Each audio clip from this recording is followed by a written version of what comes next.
നമസ്കാരം. Raf talks ഫുട്ബോളിലേക്ക് ഏവർക്കും സ്വാഗതം. കഴിഞ്ഞ സമ്മർ ട്രാൻസ്ഫർ ജാലകത്തിലായിരുന്നു സൂപ്പർ താരം ലയണൽ മെസ്സി അമേരിക്കൻ ക്ലബ്ബായ ഇന്റർ മയാമിലെത്തിയത്. വലിയ ഒരു ഇമ്പാക്റ്റ് അമേരിക്കയിൽ സൃഷ്ടിക്കാൻ മെസ്സിക്ക് കഴിഞ്ഞിട്ടുണ്ട്.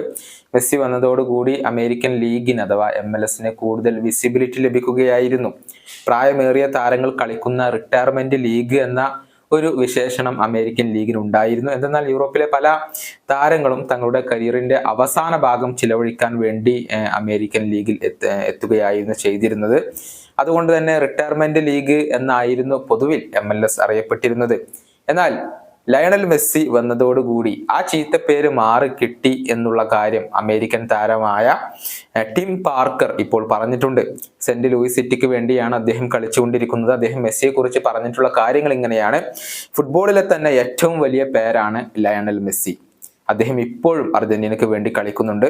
മുൻപ് എല്ലാവരും കരുതിയിരുന്നത് പ്രായമേറിയ താരങ്ങൾ മാത്രം വരുന്ന ലീഗാണ് MLS എന്നാണ്, റിട്ടയർമെന്റ് ലീഗ് എന്നാണ് പലരും പറഞ്ഞിരുന്നത്. പക്ഷെ അത് ലയണൽ മെസ്സി ഇപ്പോൾ അവസാനിപ്പിച്ചു കഴിഞ്ഞു. കാരണം മെസ്സി ഇപ്പോഴും അർജന്റീനക്ക് വേണ്ടി കളിക്കുകയും ഗോളുകൾ നേടുകയും ഒക്കെ ചെയ്യുന്നുണ്ട്.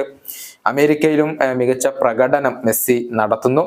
അതുകൊണ്ട് തന്നെ ഇനി ഒരിക്കലും ഇത് റിട്ടയർമെന്റ് ലീഗ് അല്ല. ഇതാണ് ടിം പാർക്കർ ഇപ്പോൾ പറഞ്ഞിട്ടുള്ളത്. ലയണൽ മെസ്സി നിലവിൽ പ്രീ സീസൺ സൗഹൃദ മത്സരങ്ങളാണ് കളിച്ചുകൊണ്ടിരിക്കുന്നത്.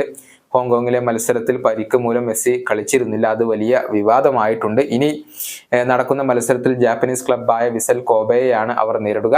ജപ്പാനിൽ വെച്ചുകൊണ്ട് തന്നെയാണ് ഈ മത്സരം നടക്കുന്നത്. ഈ വീഡിയോയുടെ അവസാനിപ്പിക്കുന്നു. വീണ്ടും കാണാം.